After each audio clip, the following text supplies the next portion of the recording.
Zdravím ťa na mojom kanáli. Moje meno je Oskar a dnes by som sa chcel porozprávať o katovaní, dietovaní a celkovo ak chceš vyrysovať proste svoje telo. Keďže sa pomaly ale isto blíži leto a buď chceš zaujať nejaké chicks alebo svojich teplých bratov, tak mal by si začať na sebe makať. Keďže osobne od začiatku nového roka som začal katovať doposiaľ 3 mesiace a podarilo sa mi schudnúť 11 kg, tak si myslím, že môžem odovzdať nejaké kvalitné tipy na dietovanie a veci okolo toho. Možno si veľa z vás hovorí, že dietovanie je hladovanie, žiadna energia, nedopriatie si určitého jedla, ktoré máte radi, no nie je to úplne tak pravda. Prvým základným bodom katovania je kalorický deficit. Možno, že ten kalorický deficit ani nemusí byť taký obrovský, ako si myslíš, lebo možno, že konzumuješ veľa vecí, ktoré si neuvedomuješ, že ako sú kaloricky objemné. Keď si tak vezmeš napríklad litrový pomarančový džús má na 100 ml 12 gramov cukru a teraz si vypočítaj, že keď ho vypiješ celý, tak príjmeš z neho 120 gramov cukru. 120 gramov cukru je ako vážne veľa a ešte keď vypiješ také juicy napríklad, že 2 denne, tak si vypočítaj, že koľko je to kalórií. V zásade vyhoď proste zo svojho jedálnička veci, ktoré majú príliš veľa kalórií, sú to nezdravé cukry, nejaké nezdravé tuky a všetko, čo ti môže mimo toho, že ti to pridáva fat na tvojom tele a nejakým spôsobom škodiť zdraviu. Uvedem príklad. Namiesto toho, aby si dal Haribo cukríky, alebo aby si dal koláč, cookies, čokoládu, hocičo, si kúp nejaké ovocie, namixuj si ho, buď si ho nakrájaj do taniera, alebo si proste daj to ovocie nakrájené do smoothie a zmixuj si to, vypij to. Je to oveľa organickejšie, zdravšie a budeš potom pociťovať aj úplne inú energiu, budeš mať v tom vitamíny, keďže konzumácia tých syntetických cukrov aj dosť unavuje človeka, tak na tej diete, ktorá je organickejšia a konzumuješ tie prirodzené cukry, tak sa budeš cítiť úplne inak. Taktiež keď si pečieš mäso, nemusíš používať slnečnicový olej, môžeš použiť maslo, môžeš použiť olivový olej, zdravšie alternatívy, aby si jednoducho nemal tam tie nezdravé fats a nedával si ich príliš veľa, neviac ako je nevyhnutné. Alebo môžeš si kúpiť olej v spreji, dajme tomu, a iba si trošku postriekať panvicu, ak to niekde nájdeš a budeš mať vyriešený problém. Oveľa kalórií menej a chuť jedla sa teda veľmi nezmení.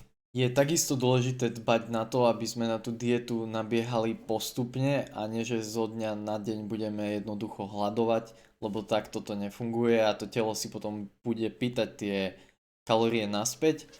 Takže to znamená, že postupne si znižovať tie kalórie a postupne si navyšovať tú fyzickú aktivitu, pomocou ktorej spaľujeme tuky, takže môžeš ísť na pas, môžeš chodiť, môžeš behať, môžeš ísť na steper, môžeš ísť si zaplávať, môžeš robiť hociakú aktivitu jednoducho, ktorá ti pálí tie kalórie. Najefektívnejší je HIIT training, teda High Intensity Interval Training a je to tréning, pri ktorom veľmi časovo efektívne spaľuješ tie tuky, lebo ak chceš napríklad, že behať 30 minút, tak proste spálíš pri tom menej kalórií, ako keď šprintuješ tých 30 minút, lebo tvoje telo jednoducho podáva ten najvyšší výkon, keď šprintuješ na svoje maximum a vieš ten čas lepšie využiť. Takže už to závisí podľa toho, aké máš ciele, či chceš mať kondíciu,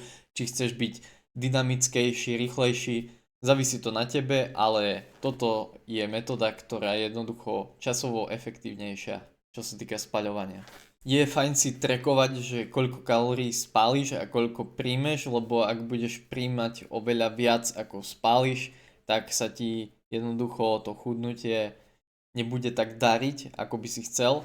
A podľa svojej váhy teda príjmať 1,6 až 2 gramy bielkovín na kilogram váhy, aby sa ti tá svalová hmota udržala, aby si nespaľoval svaly a aby si jednoducho udržal všetku tú svalovú hmotu, ktorú máš, ale bez toho tuku.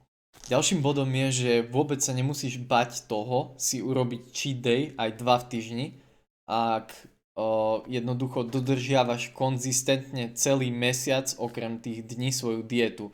Lebo veľa ľudí sa pozerá na tie kalorické hodnoty toho, že koľko príjmem za deň. Lenže ak si to vezmeš z takého hľadiska, že koľko príjmem za týždeň, tak je to oveľa jednoduchšie si tam vsunúť tie cheat days a vsunúť si viac kalórií jednoducho niektoré dni a môžeš si tam dať nejakú čokoládu, nejakú svoju obľúbenú tyčinku, môžeš si dať koláč, môžeš si dať hocičo, čo chceš, takže to neznamená, že nemôžeš sa teraz dotknúť žiadneho sladkého jedla, ale treba to brať tak, že s mierou, lebo môže mať človek aj tendenciu potom sa prežierať sladkého, keď to po dlhej dobe vidí, takže si kúpiť toho iba toľko, koľko v podstate človek chce alebo smie zjesť. Mojím tipom na cheat days je, že lepšie si dať jeden cheat day a fakt sa prežrať, ako si to rozkladať napríklad do každého dňa v týždni, že dám si niečo malé, lebo v podstate tieto cukry majú lepšiu vstrebateľnosť, ak si ich dávame v tých menších množstvách, čo znamená, že ak sa jeden deň prežerieme, tak to nebude mať takú vstrebateľnosť, ale v podstate to uspokojí tie naše chuťky, takže odporúčam fakt radšej sa prežrať, ako si dávať každý deň niečo sladké, lebo môžeme z toho viacej pribrať. Teraz môžeme prejsť na ďalšie tips, čo sa týka jedál, ktoré odporúčam, aby si tam mal čo najviac bielkovín, čo najmenej fats a cukrov a aby ťa čo najviac zasycovali tieto jedlá. Myslím si, že každý si v diete vytipuje nejaké svoje jedlá, niekto má radšej proste high fat a niekto má radšej high carbs diet, takže je to v podstate na tebe, čo si vyberieš, ale každý má nejaké svoje vytipované obľúbené jedlá, ktoré môže jesť napríklad aj v diete.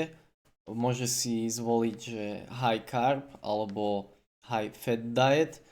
Mne je to v podstate jedno, lebo ja zožeriem, že fakt všetko. Moje osobne obľúbené jedlá, ktoré v podstate točím teraz dookola, sú že šunka, cottage cheese, vločky s tvarohom a s medom prípadne na dochutenie, rýžové kaše, občas si kúpim napríklad proteínový, že banánový puding, samozrejme kuracie mäso, bravčové mäso, aj hovädzie mäso, nevadí, že je v tých mesách trošku viac fats, lebo proste nemôžeme sa tých fats bať, proste potrebujeme nejaké fats aj nejaké carbs, aby sme mali tú energiu. Ďalšími jedlami sú napríklad syry, môžeš si dať, že edam, párenicu, mozzarellu. Mozzarella je najviac v podstate low fat cheese, aj ten edam má v podstate, alebo edam má, že iba 30%, takže má tam myslím, že 30 gramov bielkovín a 15 gramov fats, čo je pomerne málo na syr. Zaujímavým faktom je, že počas dietovania, aj keď môžeme mať občas chuť na sladké a veľa sladkého, tak máme trochu stiahnutý žalúdok a máme zmenený metabolizmus, čo znamená, že teda máme tendenciu nejesť až toľko a zaujímavé taktiež je, že práve vtedy, ak vykonávame tej fyzickej aktivity menej, tak máme tendenciu viacej jesť. Takže ak si chceme nejakú tú našu cieľovú váhu udržať, ale nevykonávať toľko fyzickej aktivity, tak potom musíme aj znížiť ešte trošku tie kalórie, ale keďže sa tie dve veci takže bijú, keďže chceme viacej jesť, keď robíme menej tých aktivít, tak je fajn, ak aspoň trochu stále tam zaradzujeme nejaké to kardio a aktivity, ktoré nám tie kalórie môžu spaľovať. Shrnul by som to do 2 bodov. Prvým bodom je, že dodržiavať stravu a kalorický deficit, to znamená, že vysoký príjem bielkovín, znížený príjem sacharidov a znížený príjem tukov, ale aby to stále v podstate bolo aspoň na tom zdravom minime, lebo potom už môžeme pociťovať dosť takú únavu, nedostatok živín a už je to potom kvázi že unhealthy. A druhá vec je, že proste vykonávať fyzickú aktivitu, aka cardio, hociakú fyzickú aktivitu, pomocou ktorej spališ tie kalórie a budeš schopný spaľovať viac v podstate ako príjmeš. Ak si došiel až na koniec tohto videa, tak ti ďakujem za sliadnutie. Dúfam, že si z tohto niečo zobereš, ak si to práve ty, ktorý sa chce vymakať na leto a spraviť top formu, lebo s kilami navyše sa ti bude ťažko v lete dýchať, takže radšej ich dať dole. Ak sa ti video páčilo, môžeš mi dať odber, like, koment a môžeš mi dať follow na moje sociálne siete, ako je Instagram a TikTok. Ale hlavne ostaň silný.